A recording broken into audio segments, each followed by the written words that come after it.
Hello ഓയ് എന്താ അവിടെ? നിങ്ങളെ ഞാൻ അവിടെയോ കണ്ടിട്ടുണ്ടല്ലോ. ഷാഹിദ കമാൽ എന്ന പൊതുപ്രവർത്തകയ്ക്ക് സാമൂഹ്യ പ്രവർത്തകയ്ക്ക് ഇന്റർനാഷണൽ ഓപ്പൺ യൂണിവേഴ്സിറ്റിയിൽ നിന്ന് ലഭിച്ച ഡീലിറ്റ് ആണ്. ഇതേ യൂണിവേഴ്സിറ്റിയിൽ നിന്ന് കേരളത്തിൽ നിരവധി ആളുകൾക്ക് ഡീലിറ്റ് ലഭിച്ചിട്ടുണ്ട്. അവരെല്ലാവരും ഡോക്ടർ എന്ന് വെച്ച് തന്നെയാണ് അവരുടെ പ്രൊഫൈൽ പോകുന്നത്. അപ്പോൾ ഷാഹിദ കമാലിന് മാത്രം എന്തുകൊണ്ടാണ് ഡോക്ടർ വെക്കാൻ പാടില്ലാത്തത് എന്നെനിക്ക് മനസ്സിലാകുന്നില്ല. വനിതാ കമ്മീഷൻ അംഗം ഡോക്ടർ ഷാഹിദ കമാൽ അല്ല, നിങ്ങളിപ്പോൾ എങ്ങനെ അവിടെ എത്തി? ആരെ കയറ്റി വെച്ചാട്ടാണോ? അല്ല നിങ്ങൾ തന്നെ പോയതാ? ആരെയും കയറ്റി വെച്ചാവും. എന്നാലും ഇപ്പൊ ഇവരിപ്പോ എങ്ങനെ അവിടെ എത്തി? നോക്കി നോക്കാം. വണ്ടിപ്പെരിയാറിലേക്ക് ചിരിച്ച മുഖത്തോടെ സെൽഫി. ഷാഹിദ കമാലിനെതിരെ സമൂഹ മാധ്യമങ്ങളിൽ വിമർശനം. അപ്പൊ അതാണ് കാര്യം. എന്തായാലും ഇത്രത്തോളം ആയില്ലേ, നമുക്ക് പോലെ പോസ്റ്റും കൂടെ അങ്ങോട്ട് നോക്കാം.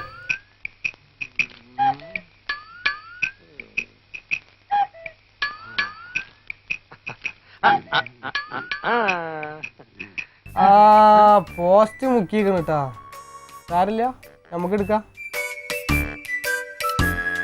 റജിൻജി, ഷാഹിദ കമാലിന് എയറിലേക്ക് ഇട്ട പോസ്റ്റ് ഉണ്ടല്ലോ, അതൊന്നും ഇങ്ങോട്ട് അയച്ചേരി. വെറുതെ വെക്കാം. വന്നല്ല. എയറിൽ പോയ പോസ്റ്റ് മാത്രമല്ല, എയറിൽ വിട്ടവരെ പോസ്റ്റും അവരെ കമൻറ്റും കൂടി ഉണ്ട്. നമുക്ക് അതും കൂടി അങ്ങോട്ട് നോക്കി അങ്ങോട്ട് പോവാം. ഇടുക്കി വണ്ടിപ്പെരിയാറിലേക്കുള്ള യാത്രയിൽ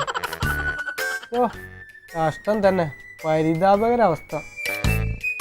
കമൻറ്റൂടെ നമുക്കൊന്ന് വായിച്ചു നോക്കാം. എന്തേ?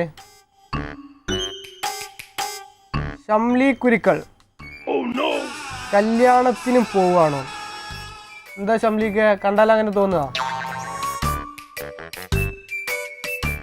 ലിജിത് ചന്ദ്രൻ, മാരേജ് സർട്ടിഫിക്കറ്റ് ഒപ്പിച്ച് തരുമോ ഡോക്ടറെ?